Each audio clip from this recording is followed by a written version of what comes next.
Hello, everybody, and welcome to our webinar today, Drawing, Color Theory, and Line Quality with Jeff Wilson. My name is Tom Sternat. I'm the lead digital artist of the Creator Space, and again, thanks everyone for joining us on this Thursday, early afternoon. Want to definitely thank all of our partners in making this project happen. So we have the Canada Council for the Arts, we have our library partners, the Blue Mountains Public Library, Collingwood Public Library, Wasaga Beach Public Library, and do want to note that we have our computer workstations are slowly expanding through. So we have a station that will be available at the Wasaga Beach Public Library soon. And also there's two iMacs available at the Blue Mountains Public Library where you can access a lot of the Affinity software, and there's also the tech of the iPads available. So we have an iPad Pro that you can take out if you're a member of the Blue Mountains Public Library. So definitely check the equipment out. And once libraries are back open, feel free to go to the computer stations and the digital arts lab stations at each of the libraries, which is a great thing. So yeah, in terms of, today we'll be talking with Jeff Wilson. So he's a locally based animator, illustrator, and cartoonist, and I hope you've seen some of his other webinars, and welcome back if you've attended some of those too. And today's topic is really cool, color theory and line quality. It's such an integral part of cartooning, drawing, and it really makes things from ordinary to extraordinary, I'd like to say. So the software we're using that Jeff will be demoing on is the ProCreate software, really low cost app, under 20 bucks for all the versions, iPad, iPhone version. So there's a ProCreate Pocket that you can get on the iPad, or for the iPhone, I should say.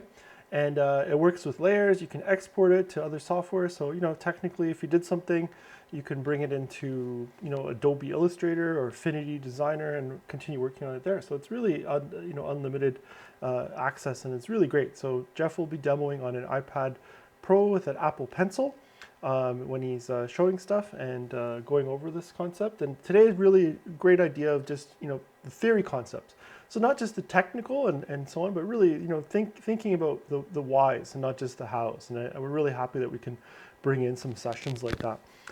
So I want to mention too that you can access this session later on through Crowdcast, and then we also post everything on our YouTube channel. So check out our website, tbmcs.ca, and you can go from there. So I'm going to hand it over to Jeff without any further ado, and he'll take it from here. Here we go. Great. Thank you, Tom, and welcome everybody. Welcome back if you're coming back again. And this is a pretty exciting topic. It's something that I hope you'll get something from. It's something that if you enjoy drawing or any kind of art, you're going to appreciate any kind of, and you probably even have better ideas than I have, I hope. But if not, I'm just going to lead you through some very basic things about the concepts of color, the concepts of light versus dark versus light sources. We're going to go through quite a few things today, and I hope you're able to get a good round of knowledge from what I share with you. But I hope that you're starting with a good base to start with, and certainly if you're doing art at all, you'll have a bit of background of what I'm going to talk about.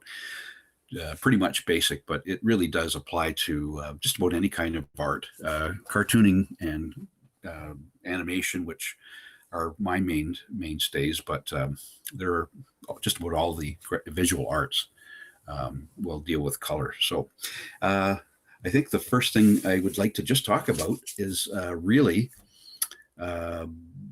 if you look around you, you will see some darkness versus light. It's a balance all the time, depending on where the light's coming from, what's between it and what's between it and the end point, and it's a balance all the way through. If you look at a photograph on a beautiful day like today, if you look outside, even just outside your window, you'll see the sun will be shining, and it will be shadowed in some parts of what you're looking at, because it'll be there will be objects there that'll be blocking the light or that will be attracting the light. And that's what gives you that beautiful contrast. And then on another day, which the weatherman predicted for today, which was cloudier, you would have had a totally different way the way the light went. It would be more subdued, and it would be probably grayer and darker. So it is very integral to our everyday life in that way. So as I say, the whole concept is light versus dark, and I'm got on my iPad here. If I can just turn my camera to show you my iPad here, and I've got the color wheel here, and I'll just describe. We have our main colors here. I'm just going to put on the color names. If we can see that. So the top left side is would be blue. I call it cyan because it's actually the term cyan is a term used in printing and publishing, and that refers to true blue or 100% blue and no other colors entering it. And on the far left, let's see, I'm going to just take off the, yeah, no, I am going to leave that on there. The names, the magenta is on the far right, and that would be the name for the true warm color, which would be red, but it would turn out to be more of a pink or almost a purple, and it's a true color as well. And you know, the basic colors are red instead of magenta, blue for the cyan, and the yellow at the bottom. So I'm basically showing you the printer's wheel, the color wheel. So for the artist, where I have magenta here on the top right, it would actually be red. So if you're mixing oil paints or you're mixing paints on your iPad as you're painting on that would be the guide you would use there. So so when you mix the colors, what do you get? This is what you do when you mix the two colors of magenta and blue, or even if it's red and blue, and you get a purple in the center there. And let's just zoom in and show you the secondary colors here. The purple is a secondary color. It's a combination of the blue and on the left and the red on the right. And let's take a look at the combination between blue and yellow. And that's what we see here in the lower left in that center of the red and the yellow and the blue balloons here. You get green. That's a secondary color. And here you get like a brown or an orange between the red and the yellow. And here it's brown, probably because that's what the printer would see. But you can see it is basically orange there. And of course, because all the colors combine at the center there, you get a black. So that is how you get true black if you're mixing the colors. And especially if you're doing it with printing, you will get that's how you get black, is the combination of the four colors. And of course, printers have what they call true black and registration black. So there's the difference between the terms is registration black would be the three colors, the three primary colors, red, blue, and yellow, mixed together. And so that would mean the printer would have to register all those colors together if he was printing three different colored plates to get that black. What printers actually do is have what they call true black, which it does not have to be registered. It's just printed as one pass in the printer's press. So that way, if it's having to be registered, if you know printing at all, if you have to register two colors, it's an adventure. Imagine trying to register three colors and have really fine text or line work, and it's all nearly impossible. So it's a good thing to know that true black is an option for you if you're doing any kind of printing, or especially with which I do with cartooning, and I've been in the publishing business newspaper business for many years, so I'm kind of familiar with the fact that you want to avoid the registration problems at the printing end of it, if you can. And that's something, that's a little thing you learn from trial and error. So I can sort of give you a heads up now that if you're going in that direction and you want to avoid those issues, that's an option for you. But we move onward here. So we have the let's take a look at our color wheel here. So we have the blue in the top left, the purple between the red and the blue. Then we have our red or magenta. Then we have the orange between the yellow and red, the yellow, which is a true color, and then the green, the secondary color, the final color between the blue and the green. And take a look at the properties here. As I say, this is the basically clearing up what I just said there. The primary color is blue. The primary colors are blue, red, and yellow. And your secondary colors are green, orange, and purple. And that gives you your color wheel. And basically every color, there's no, every other color is an offshoot of any of these ones. And if you have any questions, I'm sure you could consult anything on the internet. That you can Google this subject, and it's fairly well covered anywhere on the internet or in a book about art. And I'm just basically giving this as a primer, because it'll I think it's good to have the background so you can follow up with your artwork. Now I'm just going to remove that layer and that layer too in the properties.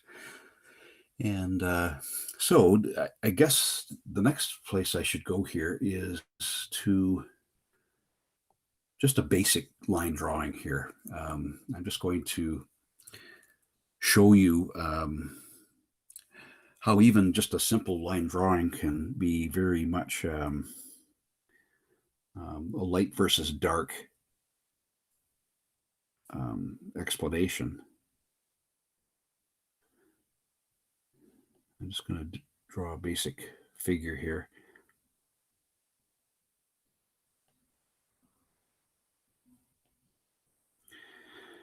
And I'm going to take it a little further than this, and then I'm going to do a little bit of an explanation of what I'm doing here and where I'm going with this. So I have a figure here, just a cartoony type figure, and you'll notice that as the lines are going down and beneath they're a little darker. And it's basically my way of showing that the light source of this drawing is coming from up this way. So the light would be probably here, or it could be, a kind of a subtle source from here and here. And there's darkness down this way. So we'll show that it's a little darker down here. Just maybe it might be reflected light, which might not be as powerful. So you can still see all the details in between here, but the real light source is from this direction. So it would be a little lighter up there and may not be as bright down this way, like under the gent's collar. So I would probably heavy up that line a bit, or do some cross hatching here and show that it's, and that's a cartooning, I beg your pardon, a cartooning term too, the cross hatching or the shading or shadowing to show the light direction. And there are other things you can do too. I could reduce this black line and create a bigger palette here, and just create a whole, just like a gray field here, which gives it a nice subtle touch too. And you get the similar effect, the light direction here. And depending on where the light's coming from, you could even draw the line over here, and the light would almost be coming from the opposite side of the head than where the viewer is watching it here, the viewer is seeing it. And you can see how you get that effect of light versus dark, and very subtly applied. And okay, and that's I think that's a pretty good indication of it. And again, the light would be, in this case, would be coming from behind. This is your light source, so it would be coming this way.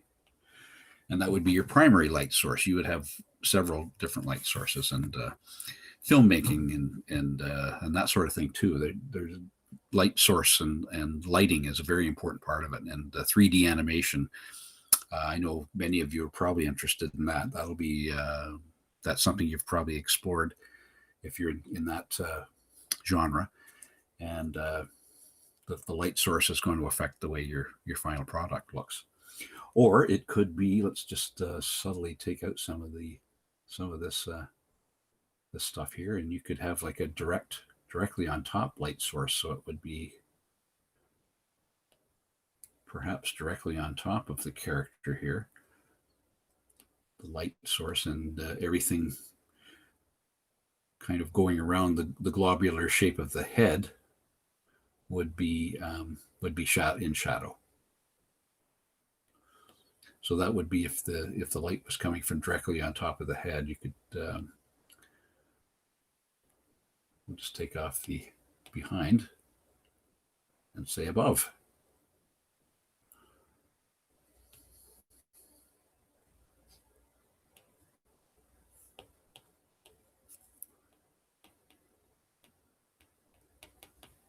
So as you can see, the light source is coming from above and going down, and obviously the light on top is not is a lot lighter than what's coming reflected off the bottom part. So it's something to keep in mind that there's light coming from all kinds of directions, and as you get into colorizing it, let's do a little graphic I had done earlier, and that's the let's see, the Batman figure I had done here. And this is just a line drawing I had done and showing where the light source would be. It's almost from the back on the left side of Batman's face here. And this is just a basic line drawing. It's just to show the light source, and that there's a secondary light source on the right side. And so this is something you can do with either I find it great to do with the iPad and with this program, the ProCreate program, because it's so handy. You can just go into the toolbox here, and if I wanted to draw a new layer here, I could just create a new layer and just do and paint with a different texture. There's so many different ways of doing it. Your textures, you have so many different textures you can choose from.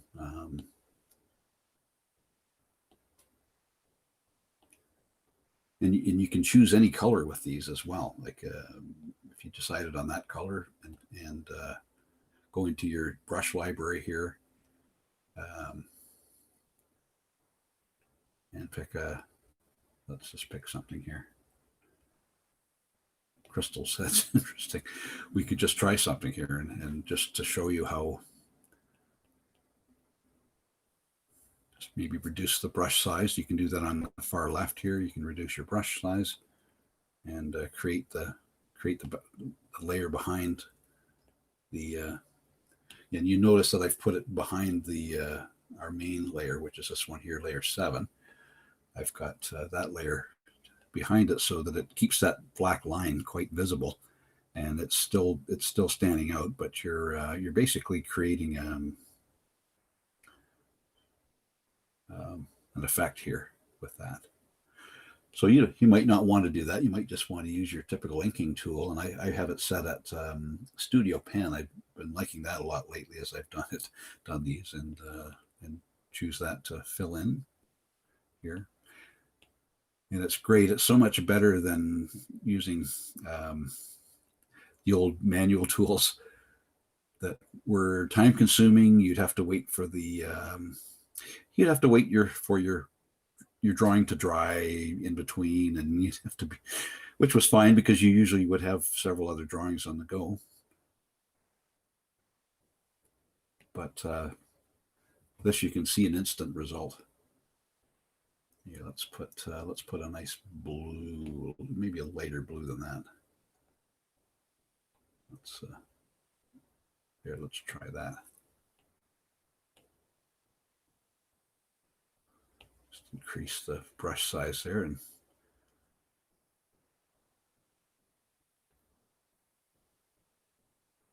Batman's cowl, of course, is blue, so it's not an inappropriate thing to have that.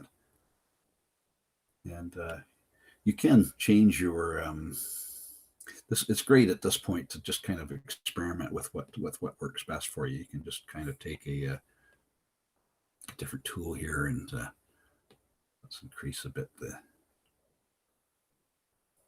I'm just going to take that down a bit, increase the.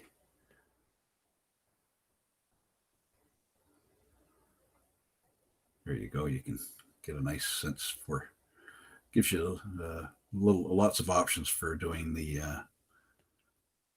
your textures. And I find sometimes a little bit of imperfection in your final artwork is interesting for the viewer to look at too. It's I always I would spend maybe more time on that, but you can adjust this. That's your basic drawing. You could adjust this a bit too, and maybe add some airbrushing here. Let's just reduce that a bit more. That could be a little lighter here because the light's a little closer to this area, and even here. And you notice what a nice full effect you get with that. And that's just using a couple of colors. It gives it a nice, rich, full look. And this is what when I started reading comics, I would really liked it that it was very graphic, and Superman was just a black line with the dots for the color spots, and but then I started to really enjoy work by people who influenced me quite later on, like Neil Adams, who was a great comic artist from Marvel and DC from the late 60s on, and even today I think he's very highly revered by artists everywhere. And the way he could get that amazing effect, that almost realism, for comics anyway, in the comics, just by his light work, it was amazing. And so it's something that you can experiment with. This is certainly not the way you would necessarily do it, but it gives you an idea what is possible with that. And here's basically, this would be like comics were when I was a young boy, and you basically would have the color of Batman. That would be the solid color for that area of his costume.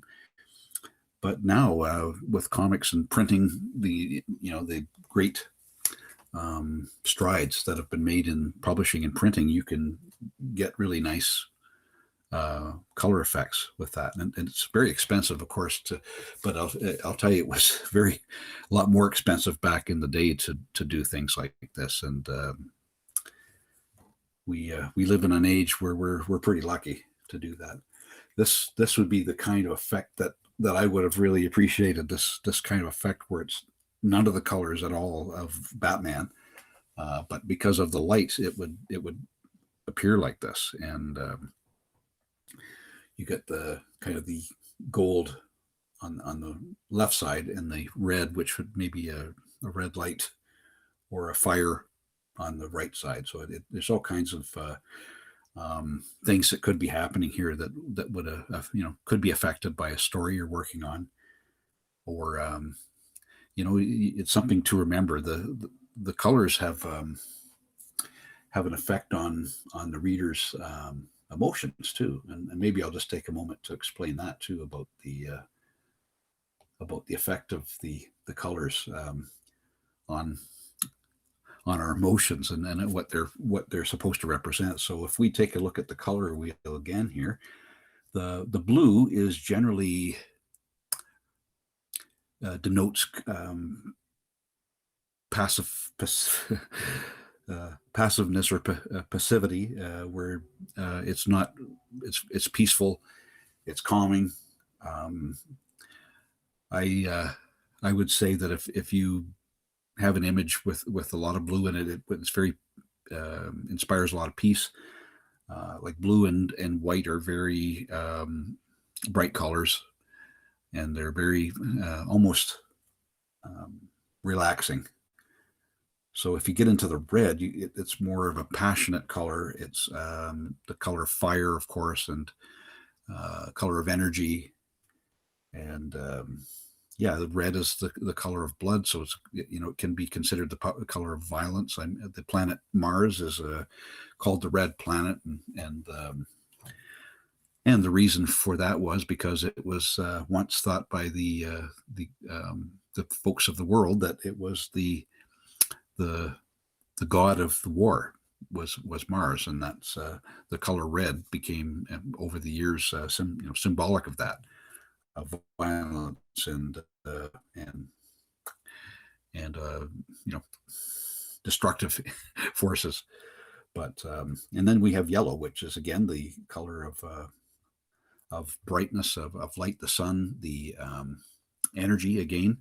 So any kind you have anything on the warmer side of the palette, it means energy. It means activity. It means it's warmth has a certain tone to it. And then you start getting from the yellow to the green, which is more life and newness and whatnot. And grass and plants are the color green. That's spring-like, I guess that would be a spring-like color. So each color has its own meaning. Orange has like citrus fruit, or also of growing, something growing. And of course, purple is usually means royalty or fineness.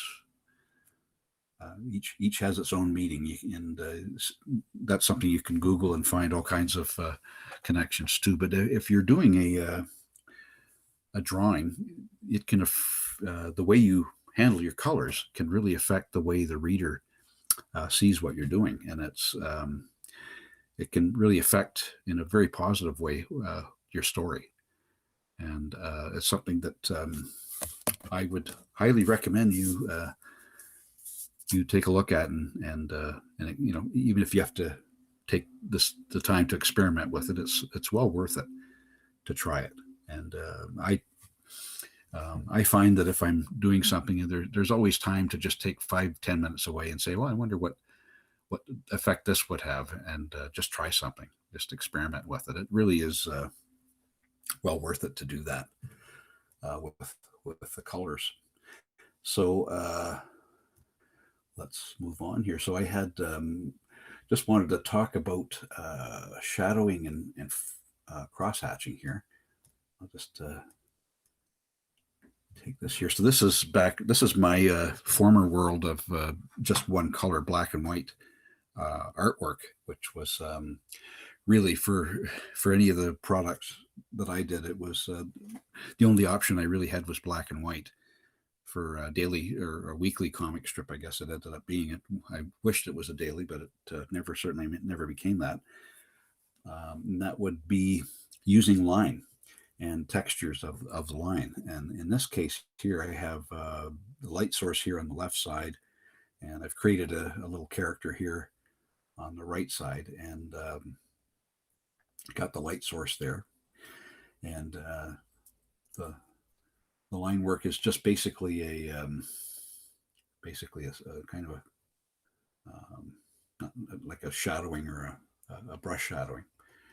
And what I can do instead is what we call the cross hatching, and you can certainly do that. And that is you just need to get the right tool for that. And I would normally pick a fairly fine pen width or brush width, and of course bring up your opacity a bit there.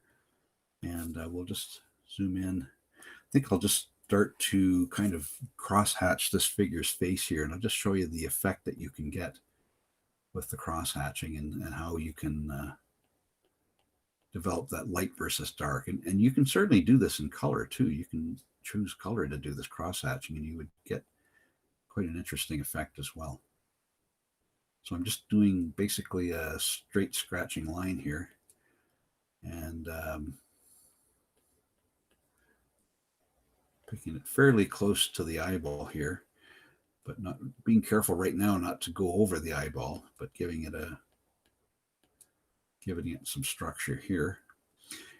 This would be an eyelid, so I'm going to go part way on this eyelid and give it some hatching as well.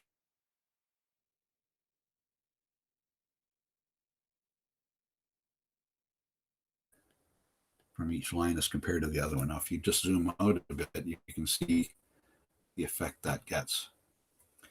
And we can try that with color too.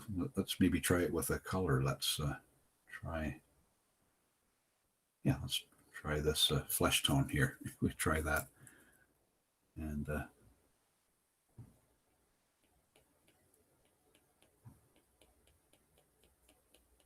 get the basically the same effect there.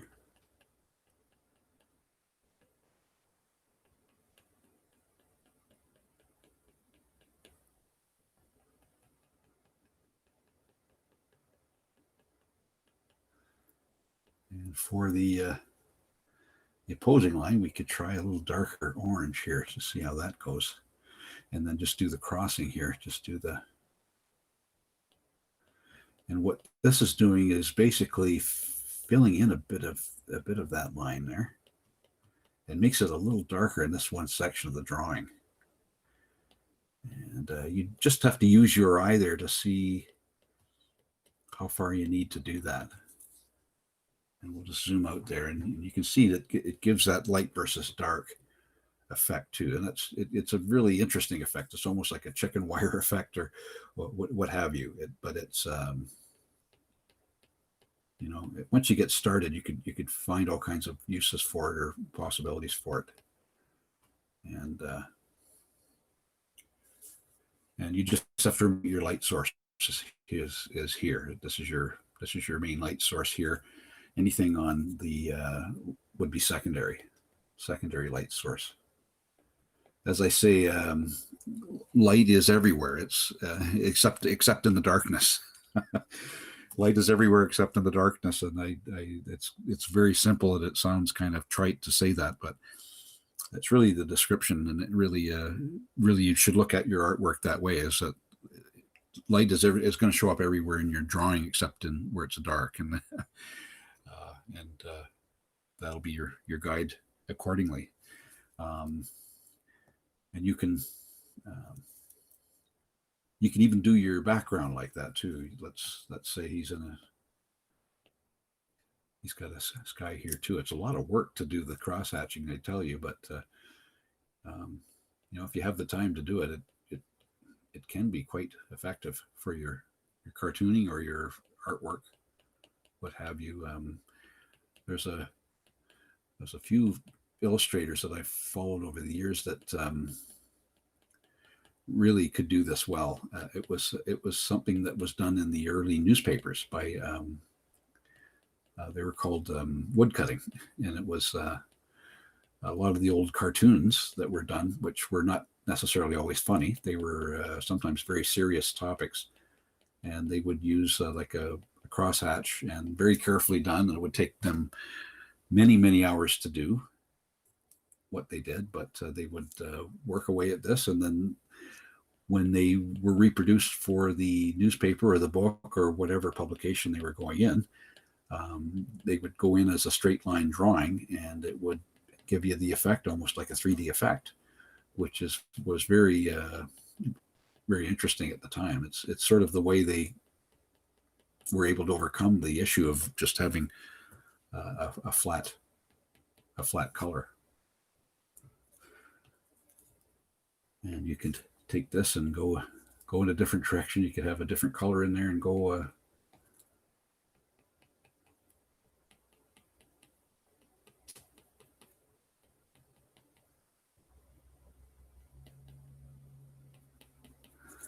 and you get kind of it's almost a green, but it's actually a very, very subtle color there, a very subtle color combination of the blue and the yellow. And of course, you can do you can reduce your opacity or your luminosity there. And you could do, let's just get some, try some spray paints here. No, let's try airbrushing. Let's try an airbrush here and just do a very simple couple of colors there. Let's see, I don't think I intended to do that. Let's try this, a little more subtlety here. And get your color mix this way.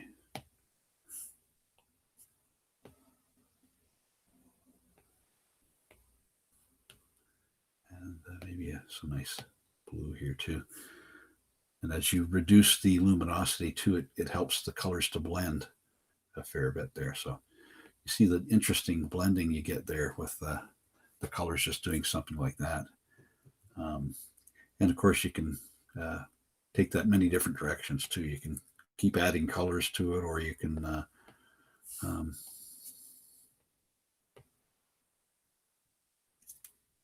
it's no end to the things you can do with colors.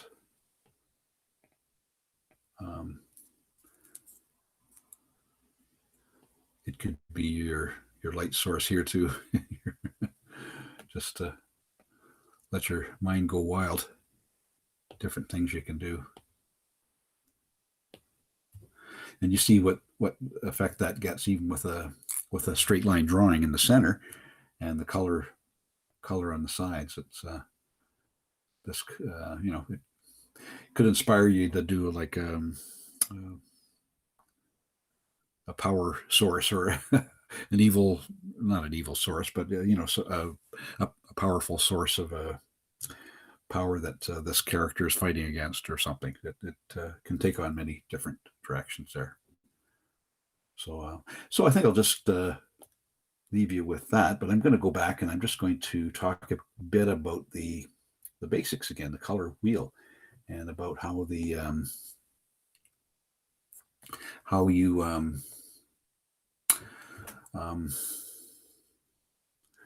well, where to start with anyway, just to just realize that certain colors will match and certain other colors won't.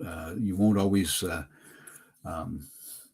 find purple and yellow matching, or I always found that green and red were very, very difficult. So you see here that green is the opposite to red in your color wheel. So that's always a good rule of thumb for your colors, is that the opposite color in the color wheel is the one that does not is not the best one to go with.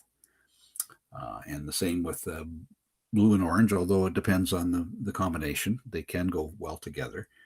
And of course, the purple with gold or with yellow, it can go well together. But yeah, sometimes if you get the colors in opposite directions, you can get tones that are similar and they fight each other. So it's always important to recognize that they have to be clearly defined, or they can fight each other and they won't work as well together.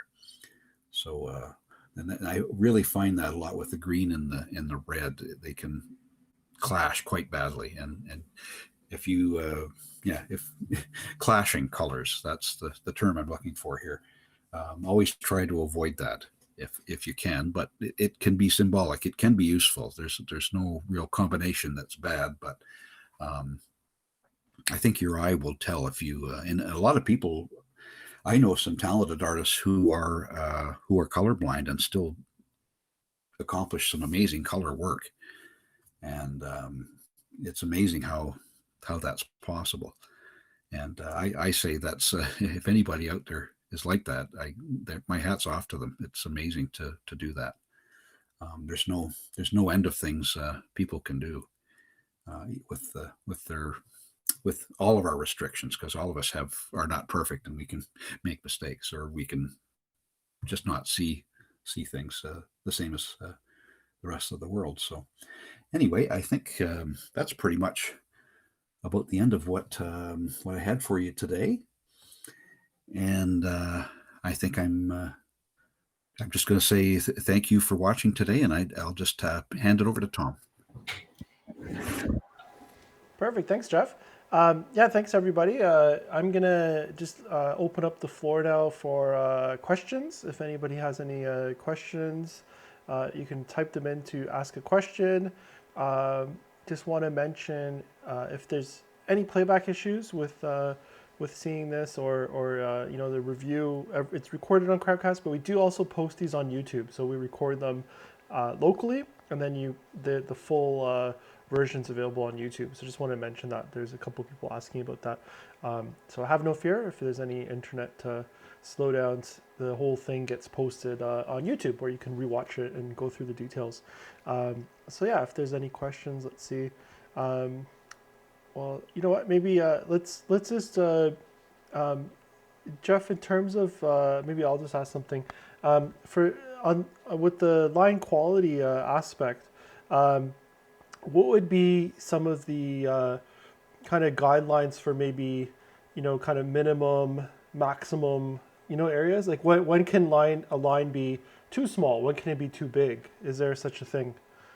There can be, yeah, and that's let's see. I always consider the end point for the drawing. If I'm doing a drawing that is going to be reduced really small in a reproduced state, so example, if something I'm drawing is going to be 1.5 inches on a or less than an inch on a printed product, I would try to make sure that line quality was good and solid and visible from that at that vantage point. But if it was going to be much larger, like a full page, you could do a lot less, and in fact, it would probably have a lot more impact if the line quality was smaller. So I'm always trying to make that balance. What's the end point of this drawing? Is it going to be really small? But the comic strip is a good example, really, because the drawing you do, which is usually about 12 feet, 12 inches wide by about 4 inches deep, is usually reduced to less than half that. So it's around 6 to 5 inches wide. So you've got to remember, you've got to make that line visible at that size. It has to stand out, and it has to fit in with all the other comic strips on that page too. It has to look like it belongs there. So so that would be my answer to that. But there's really no right or wrong answer. It has to really match the thickness and the texture of it. It has to really match the medium that you're putting it in. And unless you're creating a whole new medium, and in which case you're inventing it all anyway, I guess. But I would say that should be your measuring stick. Is that what is the end point? What size is this going to occupy when it's a finished product? Perfect. Yeah, no, I think that's a really good comment on that, because we've been looking at that in a few of the webinars, as thinking, what's the final goal and working towards that. Because if you don't know what your final goal is, you kind of need to know the end before you start, right? And I think you bring up a really good point there. Is like, so perhaps even studying, what if it's going for a certain publication, or if it's going in a certain area, like studying what is required for that, right? Understanding what that is. And like you mentioned, if it's totally up to you as an artist, then you kind of almost have a carte blanche to, try different things as well. So I think that's a really good way to look at it, is understanding that. And we talked about that. I had an earlier workshop, and I was talking about that idea of like, what's the size? And I'm glad you brought that up, because if your canvas is massive, if you're doing a billboard, it's going to be very different than if you're doing a small strip, right? That's a certain size, right? So yeah, okay. And then, so in terms of the shading aspects, that was, I really liked the demo of that. So I'm wondering, can you just talk about the, is is there, do you have any kind of advice for kind of typical things of color? Where does the light fall? Like, do you kind of approach it one way, or do you like to do different uh, cast shadows? Well, I do sort of approach it with the endpoint in mind, and that is the um, what is the tone? What is the tone of this panel or this drawing? And if it's like a fight scene in a comic book or something like that, you might have lots of red or warm colors in it. The passionate colors, I guess you'd like to call it, and then the cooler colors like blue and green, and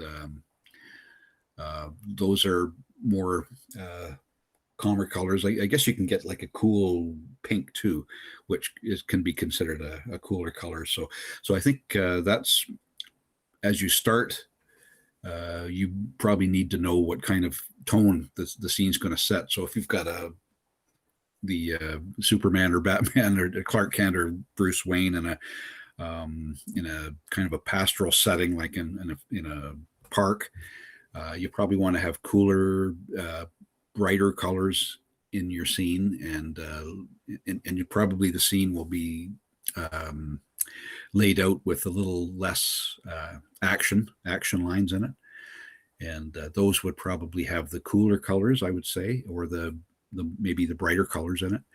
And that's kind of the way that I would approach that. So if you've got like a fight scene or a scene where there's a heavy emotion in it, you'd probably set it up with maybe with some shadows, some backlighting, and multi-lighting. It would give it a really good effect. It would really give you the best impact for what for the end result.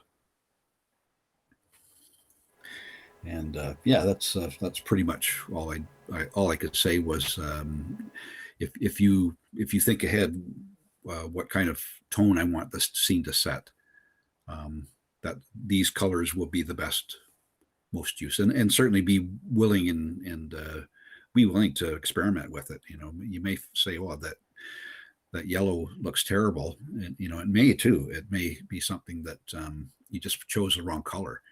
The great beauty with the software is that you can just create a new layer and create the whole color scene again. So it's certainly we're better off today than we were 15, 20 years ago. Perfect. Yeah, thanks, Jeff. I think that's a really good point. Is that with the digital tools, keep working in layers, and I think we've talked about this a bit before too. Is the have copy the layers, and then you don't have to destroy necessary layer, right? Like make a copy, and then right, and then you can work on a new one, um, and but you still have the old one, right? So that way, like copy and I've been talking about that too. Is like you can save the whole project, even make a whole copy of the entire project if you think you're going to do something really aggressively different before you get into it, right? And you attack it, right? So yeah, so I think that's really good to hear from you as well. So okay, well I think I'm just looking at I don't see any other questions. So yeah, let's I'll bring it back to you, Jeff, to sign off, and then I'll do the outro. Oh, that's great, Tom. Well, thank you so much, everyone, again for being with me. I hope you enjoyed working with color. It's so easy. There was a time when, when as an artist, we'd have to have watercolors, and we this whole room that I'm in here would have been probably covered with palettes and part used pieces of paper, and just to get the color effects I'm getting with the software. So I'd say just experiment, have fun. You'll learn a lot just by experimenting on your own and trying new things, and see what you like, see what works best for you, and you'll find your way. I just encourage you to carry on and keep trying new things, and not to give up, not to be discouraged. And thanks again. Perfect. Thanks, Jeff. Yeah. So yeah, thanks everybody for joining us. I'm just gonna switch this over here. We do a final outro here. So yeah, definitely. Thanks for joining us. We want to thank all our partners in this project. So we have the Canada Council for the Arts. We have all our library partners: Blue Mountains Public Library, Collingwood Public Library, Wasaga Beach Public Library. So please do, check out what's available, technology. You can rewatch this. Again, if there's any issues with playback, you can check this whole session out on the YouTube channel, where definitely it will be posted in the next couple days. So do check out our YouTube channel. You can subscribe there and check out a lot of all the past workshops with Jeff. He has lots of great insight to take you through this journey of digital drawing, cartooning, and just figuring things out. So don't be afraid to try things out, as Jeff says. And yeah, we'll catch you next time, and do stay tuned. We'll have more workshops coming up again with Jeff in drawing in the coming months. And so we'll see you there. So take care, and that's it for now. Have a great rest of the day. Take care.